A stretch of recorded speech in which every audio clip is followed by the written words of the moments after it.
From Laneri Park, he drove to a bank parking lot right across from Walmart so that he could get a prepaid cell phone to send text for a ransom. Keys said that he had to tell her to shut up a few times because she was trying to be friends with him and get to know him. But I mean, I wasn't being mean to her either. I mean, we were smoking my cigars and just kind of driving around while I figured out what to do. He stopped for gas at some point, adding that she had to pee again, and said that they went out to Earthquake Park after that and that they sat out there for a while. The way that he describes it is a little bizarre. It almost sounds like he's describing going on a date with somebody. He was concerned about leaving her alone in the truck for too long and said that he realized that using a prepaid phone wouldn't be very believable since it wasn't coming from her cell phone. And that's when I made up my mind to go back to the stand. Yeah, so as soon as I got a phone, I started sending text messages.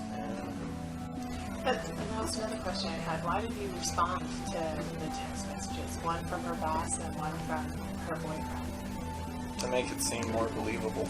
He wanted it to seem like she had a really bad day at work and was pissed off at everybody. And he figured that if it seemed like she was alive but angry, then no one would be looking for her for a few days. I was on my way here. I called 28 times. I got no answer. And then... How long have you been dating Samantha? Almost 9 months. Almost 9 months? Has she ever done anything like this in the past? Has she ever been where you can't get a hold of her for a day, a half a day, 2 days, anything like that? Yes, sir. Nothing whatsoever? She's always answered, and even if she hasn't, I kept calling when she was pissed off, mad at me, and she'd answer and just say, "Stop calling me, I'm mad at you," or something. But she would answer the phone, let me know she was okay. Well, I was concerned when he showed up at 8:15 to pick her up, and she wasn't here, and she wouldn't return any of my phone calls or text messages.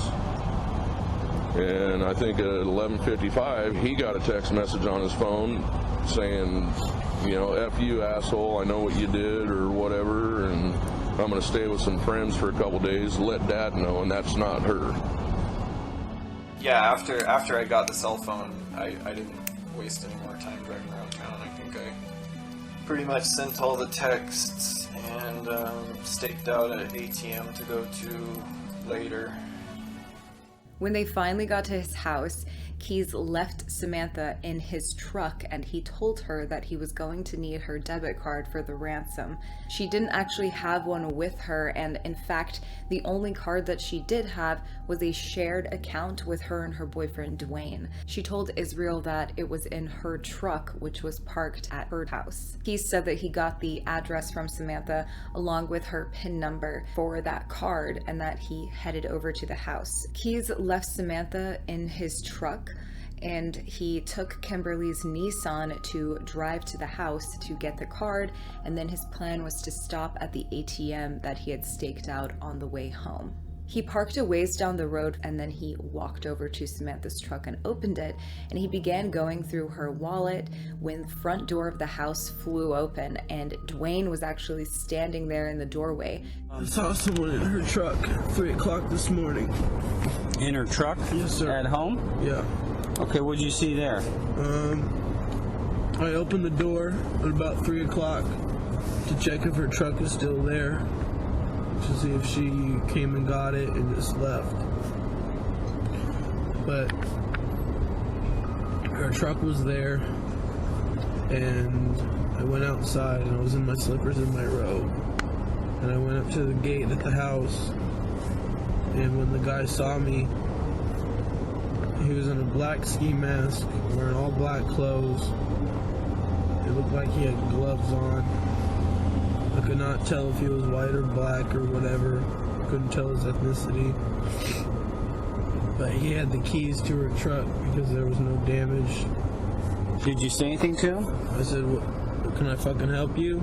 And that's all I said. Mm-hmm. Yeah, he came out and said, "Can I help you?" What did you say? I just stood there and looked at him to wait to see what he was going to do. I didn't have my gun on me.